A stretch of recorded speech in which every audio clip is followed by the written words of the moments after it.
Calculus Unit 4, Lesson 3, Summation Notation. So we took this in pre-calculus, but let's remind us, if you evaluate a sum or the limit of a sum, we have a sequence of terms, and then we can add up those terms. So this means you take the sum from the first term to the nth term of those terms AI. It simply means that the lower bound is called 1 and the upper bound is n for the terms in the sequence, and AI is the ith term of the sequence.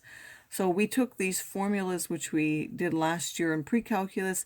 If you take the sum from I equals 1 to n of KAI, you can take that constant out, and it's simply the sum of the AIs.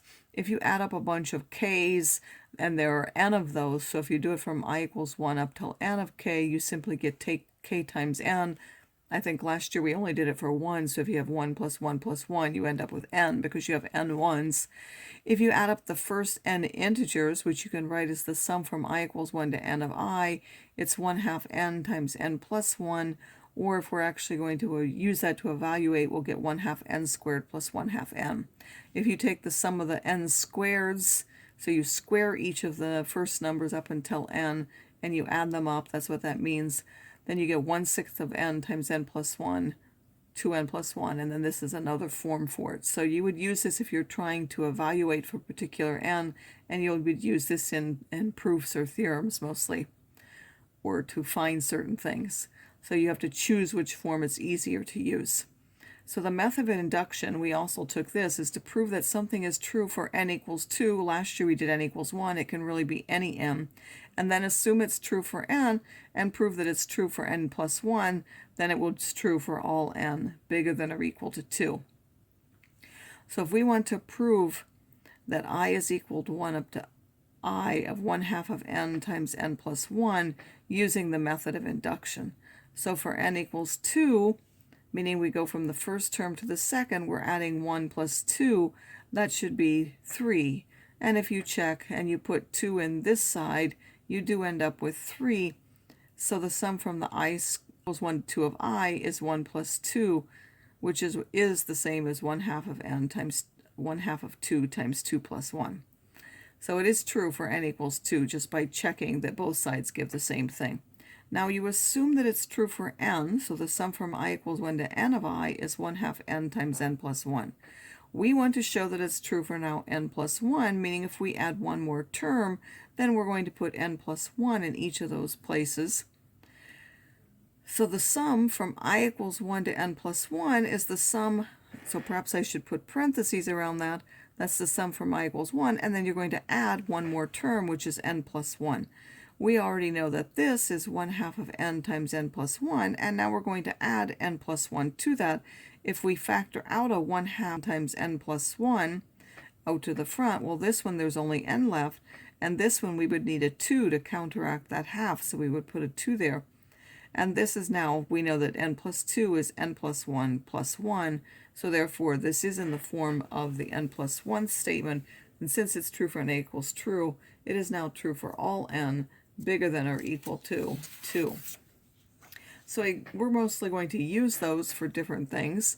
We will use them to evaluate sums. So if I want to sum from I equals 24 for I can first factor out the 4 and then take the sum from I equals 1 to 24 of I. Here we want to evaluate, so we're going to use the first form, which is 1/2 of n times n plus 1, n being 24, so we put 24 times 25, which will give us 1200. If we want to take the sum from I equals 1 to 20 of I minus 1 squared, then we would expand that I minus 1 squared and end up with this, and then we can split that into 3 parts, and we would use the 1 for each one. So here we're going to use the formula for the I squared, which is now what? It's n times n plus 1 times 2n plus 1. And then you would have minus, and then this is 1/2 n times n plus 1, and then this is just adding up 21, so that would give you 20, and then you're evaluating. Method 2, again, if you can do it this way, you're welcome to do it. You don't have to. But instead of using this I minus 1, we let another variable be I minus 1.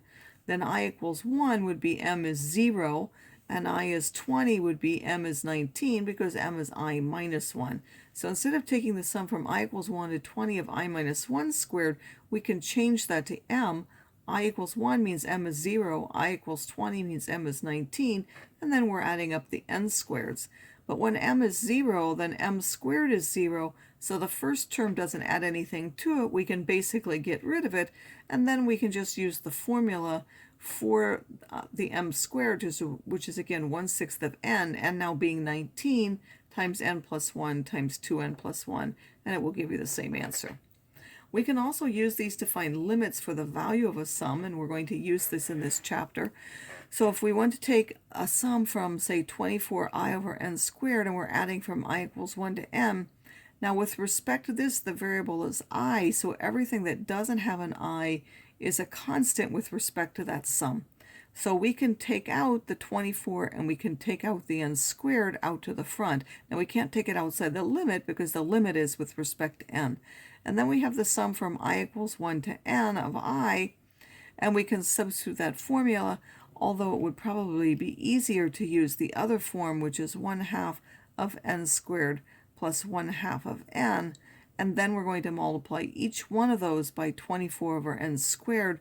The first one, the n squareds cancel, and we're taking a half of that, so we just get 12. And then in the second one, when we take 1/2 n times this, we'll end up with one n on the bottom and a 12 on the top. And now the limit as n goes to infinity is, well, we know this part goes to 0, and then we add 12, so that will simply go to 12. Here's another example similar to this one. If we have the sum from I equals 1 up till n of 1 over n cubed of, say, I minus 1 squared, again, we could do what? We could have actually written it out like I squared minus 2i minus 1 and done each one of those separately. I've chosen to show the second method, but of course we wouldn't have to do it that way. We could do what? We could do the limit as n goes to infinity of 1 over n cubed, and then this would be the sum of I squared minus 2i plus 1, and then we find each one of these separately, multiplying by the 1 over n cubed. I'm not going to go through that. Instead, I did what? I let m be I minus 1. So again, that would start from 0 to n minus 1 of m squared, but again, the 0 one will be unimportant, so I'm going to replace that from m to n minus 1 of m squared, and then we can simply substitute the n minus 1 in the formula, which is, again, whatever's up here, which is the n minus 1, then I have to add 1 to that, then I take twice this and add 1 is the third one. And if I simplify all this, that gives me 2n cubed minus 3n squared plus 6 with a 6n cubed in the bottom, and I'm finding the limit of that. Well, this is an indefinite form, so I can use L'Hopital's rule, which would give me 6n squared minus 6n over 18n squared, and again, that's infinity to over infinity, so I can take derivatives again, giving me 12n minus 6 for the top, and 36 over n for the bottom. That's also an indefinite form, infinity over infinity.